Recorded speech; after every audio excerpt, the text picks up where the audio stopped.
Welcome back to my channel. আশা করি তোমরা সবাই খুব ভালো আছো, সেভ আছো। আমি খুব ভালো আছি আর চলে এসেছি আবার একটা নতুন ভিডিও নিয়ে। অনেক দিন পর আজকে আবার একটা ব্লগ করছি। মাঝখানে অনেক দিন কোনো ভিডিও শ্যুট করতে পারিনি, অনেক কারণ আছে, সেগুলো সব তোমাদের আজকে ভিডিওতেই বলবো। তো চলো বেশি বকবক না করে আজকে একটা ছোট্ট সিম্পল ব্লগ শুরু করা যাক। কাল আমার এর ফাইনাল ইয়ার এক্সাম যেটা শেষ হলো রবিবার দিন, আর আজকে হলো সোমবার। আজকে একটু সেলে যাব, কারণ এর মধ্যে সেল ফেলে আমার কোথাও যাওয়া হয়নি, কারণ পরীক্ষা চলছিল। তার মধ্যে অনেক কিছু হয়ে গিয়েছে এই 2-3 সপ্তাহের মধ্যে।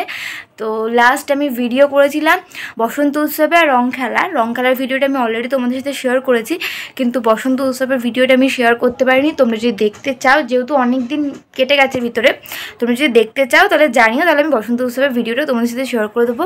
আর আমি আজকে ব্লগটা শুরু করছি, এখন করতে পারছি 1:30। আমি অনেক সকালই উঠেছি, উঠে আমার অনেক কাজ ছিল, সেগুলো কমপ্লিট করে খাওয়া দাওয়া আর কি করে নিয়েছি, মানে ব্রেকফাস্ট আর চা, সেগুলো সব খাওয়া হয়ে গেছে। এখন আমি করবো স্নান করে একেবারে লাঞ্চ করবো। তো ভাবলাম ভিডিওটা এখন থেকেই শুরু করি। সকাল থেকে ভাবি শুরু করব, কিন্তু আর শুরু করা হয়ে ওঠে না কাজের জন্য। এখন এসেছে পুকু জামা কিনেছে, সেটা দেখাতে এনেছে, তাই তো? পুকুরও সেলের জামা হয়ে গেছে। কে দিয়েছে পুকু জামাটা? মিতা তোমার কে হয়? বড় মাসি। কোয়ার্ট সেট যেগুলো হয় সেই টাইপের কিনেছে ও। এই হচ্ছে পুকুর টপ, আর এই হচ্ছে একটা প্যান্ট, ফুল প্যান্ট। এখানে আবার পকেট সব কিছুই আছে, তাই তো? হ্যাঁ। আর টেকও হয়ে গেছে, পুকু কিন্তু টাক হয়ে গেছে, টাক। ওর নাম আজকে থেকে হলো টাক, তাই তো? তোকে আমি কি বলে ডাকি একটু বলে দে তো। প্যাকা, পুকুর, ঢেপস আর আর টাক। হ্যাঁ। আগে একটু সেলে যাওয়ার ইচ্ছা আছে, যদিও বেশি কিছু কিনবো না এবছর, কারণ সেরকম টাকা পয়সা সত্যি বলতে নেই। তো অল্প কিছু কিনবো, ইচ্ছা আছে আজকে যাওয়ার। বললে আমি অনেক কিছুর মধ্যে ঘটে গেছে, কিন্তু কি ঘটেছে সেটা হয়তো তোমরা ভাবছো। তোমাদের সাথে আমি কমিউনিটি পোস্টে শেয়ার করেছিলাম যে আমার বাবা খুবই অসুস্থ ছিল, অনেক দিন হসপিটালে ভর্তিও ছিল। তো সেগুলো কি বৃত্তান্ত আমি তোমাদের স্নান করে এসে বলছি, কারণ প্রায় 1:30 বাজে। তো স্নান টান করে লাঞ্চ করবো, তখন টাইম হয়েছে, কারণ এখন আমাদের লাঞ্চের টাইমটা অনেকটা এগিয়ে গিয়েছে। বাবার যেহেতু শরীর অসুস্থ, ওই জন্য সব একসাথে আমরা তাড়াতাড়ি খেয়ে নিচ্ছি। আর সেলেতে যাবো তোমাদের বললামই। দাদাও বাড়ি এসেছে, বাবার অসুস্থতার জন্য দাদা আর কি এসেছে। তো চলো আর কি আগে আমি স্নানটা করে আসি, তারপরে এসে আবার কথা বলছি। অনেকক্ষণ আগেই লাঞ্চ হয়ে গেছে, স্নান টান সব কমপ্লিট করে নিয়েছি। এখন ঘড়িতে বাজে 4:30, আর আমি ওই 5:30-6টার দিকে একটু বেরোবো আর কি, সেলে যাবো। তোমাদের যেটা বলছিলাম, এবার তোমাদের আগে যেটা বলছিলাম যে বাবার কি হয়েছিল সেটা তোমাদের পরে বলবো, তখন তার বলা হয়নি। তো সেটা হলো তোমাদের আগের ভিডিও, মানে রং খেলার ভিডিওটা যারা দেখেছো তারা জানো, ওখানে আমি বলেছিলাম যে আমার বাবা সোডিয়াম ফল করেছিল, তারপর বাড়িতে আর কি স্যালাইন দেওয়া হয়েছিল। তারপর রং খেলার দিনটা ঠিকঠাক ছিল, এবার রং খেলার দিন আবার সোডিয়াম পরীক্ষা করা হলো, এবং যার রিপোর্ট মঙ্গলবার দিন আমি পাই, মঙ্গলবার দিন রাত্রিবেলা ওটা আরও কমে গিয়েছিল। লাস্ট রিপোর্ট ছিল 119, সেটা আরও কমে গিয়ে 115 নেমে যায়। এবং যে ডাক্তার দেখানো হয় সে সঙ্গে সঙ্গে বললো হসপিটালে ভর্তি করে দিতে। তো হসপিটালে ভর্তি ছিল মঙ্গল, বুধ, বৃহস্পতি, শুক্র, শনি, 5 দিন টোটাল বাবা হসপিটালে ভর্তি ছিল। ওই সপ্তাহে আবার শনি রবিবার ছিল আমার পরীক্ষা এর ফাইনাল ইয়ার। তারপর শনিবার দিন ওখান থেকে আর কি ছুটি দিয়ে দিয়েছিল হসপিটাল থেকে। তারপর তো হসপিটালে ভর্তি হওয়ার পর থেকে প্রত্যেক দিন সোডিয়াম পরীক্ষা করতে হয়েছিল। 115তে ভর্তি করা হয়েছিল, তারপরের দিন 126 উঠেছিল, দুটো ওখান থেকে স্পেশাল যে স্লাইন চলেছিল 126 উঠেছিল। দেন পরের দিন আবার 119-এ নেমে যায়। তো এটার জন্য খুব চিন্তা ছিলাম যে 126 যখন উঠেছিল তখন বললাম ঠিকঠাক, তাহলে এবার ঠিকঠাক হয়ে যাবে। দেন আবার 119-এ নেমে যায়, জানি না কেন। তারপর আবার একটা স্লাইন চলেছিল, দেন তারপরে 124-এ ওঠার পরে ওই দিনকে আর কি ছেড়ে দিয়েছিল। তারপরে দিন 124 যখন ওঠে তখন ওখান থেকে ছেড়ে দিয়েছিল। তারপর 2-3 দিন বাড়িতে ছিল, বাড়িতে থাকার পর আবার 129-এ ওঠে।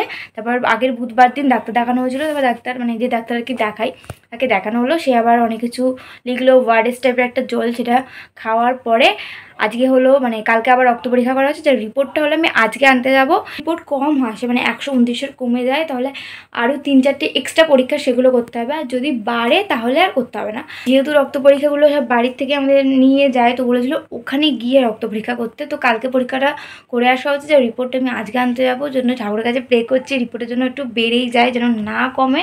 তো সেটাও আমি আজকেই আনবো। এই হলো এখন অবস্থা। এখন বাবার শরীর মোটামুটি ভালো আছে, মোটামুটি বাড়িতেই আছে, কাজকর্ম টুকটাক করছে। এবার আজকে রিপোর্টটার ওপরেই হলো ভরসা, কীরকম কী থাকে।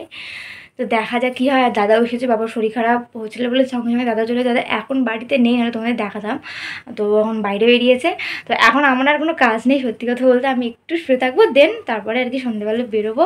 তো চলো, এখানে আমি ঘুম থেকে উঠে ফুল রেডি হয়ে গেছি, কিচ্ছু সাজিনি, জাস্ট লিপস্টিক মাস্কারা, চুলটা একদম টঙে একটা বেঁধে নিয়েছি। তো এখন হলো বেরোবো, এখন ঘুরতে পারছে হলো 6:30, এখন বেরোবো আর টুকটাক কিছু ঘুরবো। তোমাদের বললামই যে বেশি কিছু কেনাকাটা নেই, টুকটাক কিছু কেনাকাটা করবো, ওরা একটু সেলটা ঘুরবো, ঘুরে চলে আসবো আর এসে তোমাদের দেখাবো অবশ্যই কী কিনলাম। তো চলো যাওয়া যাক, আর ওখানেও যদি আমি টুকটাক কিছু দেখাতে পারি সেটাও তোমাদের সাথে শেয়ার করবো। তো চলো বেরোনো যাক। আমরা বেরিয়ে গেছি, আমরা আছেন। তো ফার্স্টে যাবো একটা দরকারে, সেটা হলো আমার বাবার একটা রিপোর্ট আনতে যাবো, সেটা এনে দেন ওখান থেকে আর কি একটু টুকটাক করবো। তো মোটামুটি সবই তোমাদের দেখানোর চেষ্টা করবো। চলো আগে গিয়ে রিপোর্টটা নিয়ে দিই, দেন আবার যদি কথা বলতে পারি তো ভালো, আর না হলে ভয়েস দিয়ে তোমাদের সাথে সব শেয়ার করবো। প্রথমে গিয়ে আগে রিপোর্টটা নিয়ে নিয়েছিলাম, তারপর ওখান থেকেই সোজা চলে গিয়েছিলাম বাজার কলকাতাতে। এখানকার এই টপটা আমার খুব পছন্দ হয়েছিল, প্রাইস ছিল 199 টাকা। এখানে আরও অনেক টপই আমার পছন্দ হয়েছিল, কিন্তু সেল তুলনায় আমার প্রাইসগুলো একটু বেশি লাগছিলো বলে আমি নেইনি। ইভেন এই টপটা আমার খুব পছন্দ হয়েছিল, আর এই টপটার প্রাইস ছিল 399 টাকা। সেলে 399 টাকার জামা কে কেনে, আমি তো কিনি না, পুজোর সময় হলে তাও ভেবে দেখতাম। তারপর আমি আর কিছু নেইনি, তারপর চলে গিয়েছিলাম মেল কাউন্টারে। ওখানে এই হাফ হাতের শার্টগুলো আমার খুব পছন্দ হয়েছিল, কিন্তু ওনার পছন্দ হয়নি। তারপর বাই ওয়ান গেট ওয়ান থেকে 2টো শার্ট একটা প্যান্ট কিনে নেওয়া হলো বাজার কলকাতা থেকে। এই 2-3টে জিনিসই কেনা হলো। ওখান থেকে বেরিয়ে আমি সোজা চলে গিয়েছিলাম কলকাতা মার্টে। এত বছর ধরে আমি ইউটিউবে ভিডিও করছি, তাও কেন জানি না বাইরে বেরিয়ে আমি ঠিকঠাক করে কথা বলতে পারি না, আমার জন্য কেমন একটা হয়। তো ওই জন্য ভয়েস ওভারই তোমাদের সাথে শেয়ার করছি। এমনি গাড়ি ঘোড়ার প্রচণ্ড আওয়াজও ছিল তার সাথে। তো কলকাতা মার্টের টপ প্যান্ট এগুলো আমার একটু পছন্দসই হয় আর কি। তো ওখান থেকে আমি ফার্স্ট একটু কুর্তির লাইনে দেখছিলাম। তো কুর্তিগুলো ভীষণ বড় বড়, মানে আমার গায়ে অনেকটা করে মারতে হবে, আর প্রাইসও একটু বেশি লাগছিলো বলে আমি কিনিনি। তো ওখান থেকে আমি একটা ট্রাকস্যুট টাইপের প্যান্ট আর একটা টপ ট্রায়াল দিয়েছিলাম, সেটা হলো এইটা। আর এই দুটোই আমার খুব পছন্দ হয়েছিল। টপটা আমার দারুণ পছন্দ হয়েছিল, এত সফট আর কালারটা খুব ভালো লেগেছিলো। প্রাইস নিয়েছিল 149 টাকা, আর প্যান্টের প্রাইস নিয়েছিল 499 টাকা। প্রাইসটা একটু বেশি ছিল, কিন্তু এত কোয়ালিটি ভালো ছিল, ওই জন্য আমি নিয়েই নিয়েছিলাম। প্রায় আমাদের কেনাকাটা কমপ্লিট, আর বসেতে মোটামুটি ভালোই সেল বসেছে। আর আমি বেশি কিছু কিনি, টুকটাক কিছুই কিনেছি। কেমন লাগলো তোমার কেনাকাটা করে? কেনাকাটা ডান। এখন এসেছি একটা রেস্টুরেন্টে একটু খেতে। কেনাকাটা করতে বেরিয়ে যদি একটু না খাই তাহলে তো কেনাকাটাটাই অসম্পূর্ণ হয়ে থেকে যাবে। এই চিল আউটে আমাদের বসিরহাটে এখানকার খাবার আমার খুব পছন্দের। তো যেহেতু এর ওপরের মলটাতেই ছিলাম, তো নিচে ঢুকে এখানেই চলে আসলাম। আর ইনিও আছেন। অর্ডার দেওয়া কমপ্লিট। কী কী অর্ডার দিয়েছি? কী অর্ডার দিয়েছি? মিক্স নুডলস, চিলি ফিশ আর প্যান ফ্রাইড মোমো। ওগুলোই খাবো, ডিনার হিসেবে নয়। এটা হলো সন্ধ্যে স্ন্যাক্স কাম ডিনার, কারণ বাড়ি গিয়ে আমাকে আবার ভাতও খেতে হবে, নাহলে মা বলে ভাত না খেয়ে এইসব খাওয়া। তখন কখন আসে দেখি, তারপর খাওয়া দাওয়া করি, দেন বাড়ি গিয়ে কী কী কিনলাম, যদিও বেশি কিছু কিনিনি, তাও যে কটা জিনিস কিনেছি তোমাদের দেখাবো। এই ক্যাফে কাম রেস্টুরেন্টের সম্বন্ধে তোমাদের একটু বলি। ক্যাফেটা যখন প্রথম হয়েছিল তখন 2016 কি 17 সাল। এখন এই ক্যাফেটার যে রান্নাঘর, তখন ওটাই ক্যাফে ছিল, একদম ছোট্ট মতো একটা ক্যাফে। যিনি এর ওনার, তিনি তখন রান্না করতেন, তিনি সার্ভ করতেন। তখন থেকে আজ অবধি আমরা এখানে বহুবার গিয়েছি, মানে গুণে শেষ করা যাবে না, এতবার গিয়েছি। আর এখানকার খাবার আমার ভীষণ ভালো লাগে। আর নিজের চোখের সামনে একটা ছোট্ট ক্যাফে থেকে এত বড় একটা ক্যাফে কাম রেস্টুরেন্ট হতে দেখলাম। সত্যি মানুষ যদি সৎ পথে থাকে, সেখান থেকে কোথায় না যেতে পারে। যাই হোক, এখানে আমরা ফার্স্ট অর্ডার দিয়েছিলাম প্যান ফ্রাইড মোমো, সেটাই চলে এসেছিলো। দারুণ টেস্ট করেছিল, তোমাদের আগেই বললাম এখানকার খাবার আমার খুব ভালো লাগে। এখানে আমরা অনেক দিন পর দেখাও করলাম। ও একটু ভিডিও করতে চায় না, মানে ভিডিও শাই বলে, সেরকম একজন। তাও আমি জোর করে ভিডিও করাই।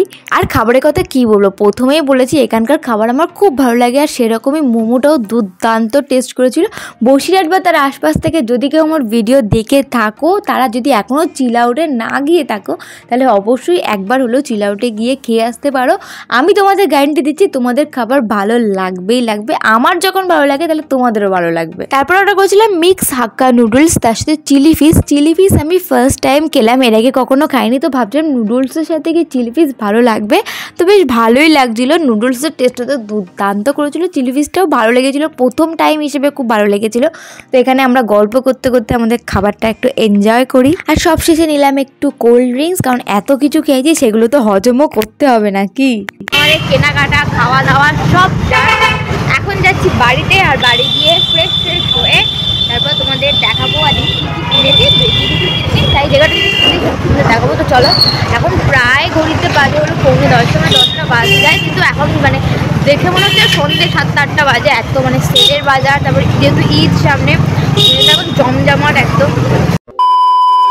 বাড়ি এসে আমি পুরো ফ্রেশ হয়ে নিয়েছি, আর এবার তোমাদের দেখাবো কী কী কিনেছি। প্রথমেই বলেছি বেশি কিছু আমি শপিং করিনি, তার যে কটাই শপিং করেছি সেগুলোই তোমাদের সাথে শেয়ার করি। তো এই যে আমার সেলের শপিং বলতে পারো। আর একটা কুর্তি কেনার খুব ইচ্ছে ছিল, কিন্তু সেগুলো আমার পছন্দ হয়নি। মানে পছন্দ যেগুলো হচ্ছে যেগুলো অত্যাধিক দাম, তো আমি ভাবলাম অনলাইনে কিছু কিনবো। তো আমি দেখাই এই প্যান্টটা, এটা একটা নর্মাল প্লাজো প্যান্ট, এই যে প্রিন্ট আমার খুব ভালো লেগেছে, পুরো জংলি ছাপা মতো একটা প্রিন্ট। এই যে কচি কলা পাতা কালারটা, আগেই কালারটা আমার খুব একটা পছন্দ হতো না, কিন্তু রিসেন্টলি এই কালারটা আমার খুব ভালো লাগে। পুজোর সময় এরকম একটা কালার আমি টপ নিয়েছি, আবার একটা টপ নিলাম, আর এই টপটা খুব সফট একদম। কিন্তু এই টপটার একটা জিনিস, আমি মানে কলকাতা মার্ট থেকে এই টপটা কিনেছি। কলকাতা মার্টের টপই আমার একটু পছন্দ হয়। বাজার কলকাতাও প্রচুর সুন্দর সুন্দর টপ ছিল, কিন্তু সেগুলো একটু দাম বেশি, মানে 199, 249 এইরকম আর কি। আর আমি ভেবেছিলাম অত টাকা দিয়ে আমি ওই সিম্পল টপ কিনে কী করবো, তো আমি ভেবেছিলাম বাই ওয়ান গেট ওয়ান কোনো অফার থাকলে সেখান থেকে নেবো, বা 149 এর মধ্যে নেবো। তো 99 টাকার একটা অফার ছিল কলকাতা মার্টে, তো আমি ওর মধ্যে থেকে নিয়েছিলাম। কিন্তু এখানে 149 টাকা দাম ফেলা। তো তখন যখন আর কি বিল দিচ্ছি তখন বললো যে 149 টাকা। আমি তো বললাম যে আমি তো 99 টাকার অফার থেকে নিলাম, বললো না এটা 149। তো আমি আর কিছু বলিনি, যেহেতু টপটা দেখতে সুন্দর আর খুব সফট বলে আমি নিয়ে নিলাম। এই টপটা নিয়েছি, আর নিয়েছি এই প্যান্টটা, এই যে ট্রাকস্যুট টাইপের একটা প্যান্ট। এই প্যান্টটা খুব ভালো, মানে এত সুন্দর কাপড়টা, মানে তোমাদের বলে বোঝাতে পারবো না, খুব সফট। আর এটার দাম নিয়েছে হলো 499 টাকা, মানে 500 টাকা নিয়েছে এই প্যান্টটার দাম। তো আমি ওই জন্য এই প্যান্টটা, আমি অনেকদিন থেকে এরম টাইপের একটা প্যান্ট দেখছিলাম, অনলাইনেও প্রচুর দেখেছি, অনলাইনে একটা উইশ লিস্ট করে রেখেছি, যেটা খুব তাড়াতাড়ি নেবো। কারণ আমার এখন আর ওই টাইট টাইট জিন্স পরতে একদম ভালো লাগে না, ওই ঢিলাঢালা প্যান্ট পরতেই ভালো লাগে। তো এই প্যান্টটা নিয়েছি, এটাও কলকাতা মার্ট থেকে নেওয়া, আর এইটা নিয়েছিলাম ফ্যাশন সিটি থেকে। তো এই হলো আমার শপিং বলতে পারো, এছাড়া আর কিছুই কিনিনি। আর আমার সাথে ও গিয়েছিলো, ও একটা শার্ট নিয়েছিল, যেটা আমি দেখাতে পারলাম না কারণ ওটা ও বাড়ি নিয়ে চলে গেছে। যাই হোক, এই হলো আমার চৈত্র সেলের শপিং। আর একটা কুর্তি কিনবো, যদিও সেটা পয়লা বৈশাখের মধ্যে আসবে কিনা আমি জানি না, অনলাইনে অর্ডার দিলে দেখা যাক, যদি আসে তো পরবো পয়লা বৈশাখে, নাহলে পয়লা বৈশাখের পরে নেবো, কোনো চাপ নেই। কুর্তি প্যান্ট সেটগুলো বেরিয়েছে, ওরকম একটা কিছু অনলাইন থেকে নেওয়ার ইচ্ছা আছে। যাই হোক, আজকে ভিডিওটা এই অবধি, একটা ছোট্ট ব্লগ তোমার সাথে শেয়ার করলাম, অনেকদিন পরে আজকে ভিডিও করলাম, খুব ভালো লাগলো ভিডিও করে। আশা করি তোমাদের এই ভিডিওটা দেখে খুব ভালো লাগলো। যাই হোক, ভিডিওটা তোমাদের ভালো লাগলে অবশ্যই লাইক করো, কমেন্ট করে জানিও ভিডিও তোমাদের কেমন লেগেছে। এরপর আর কি টাইপ ভিডিও দেখতে চাও একটু কমেন্ট করে জানিও। আর অনেকদিন মিনি ব্লগ শর্টসও আমি ছাড়ছি না, তো খুব তাড়াতাড়ি আবার রেগুলার মিনি ব্লগ শর্টস এগুলো তোমাদের সাথে শেয়ার করে দেবো। তার জন্য অবশ্যই চ্যানেলটা সাবস্ক্রাইব করে রেখো, যারা সাবস্ক্রাইব করছো তারা পাশে বেল আইকনটি অবশ্যই প্রেস করে রেখো, যাতে আমি যে কোনো ভিডিও আপলোড করি প্রত্যেকটা নোটিফিকেশান তোমাদের কাছে ঠিক টাইম মতো পৌঁছায়। তোমরা যারা এই ভিডিওটা ফেসবুক পেজ থেকে দেখছো, আমার পেজটাকেও ফলো করে দিও। তোমরা চাইলে আমাকে ইনস্টাগ্রামে ফলো করতে পারো, সব কিছু লিঙ্ক ডিসক্রিপশন বক্সে দেওয়া আছে, যাও ঝটপট গিয়ে চেক আউট করে এসে। চলো, তোমাদের সাথে আবার আমার দেখা হচ্ছে নেক্সট ভিডিওতে।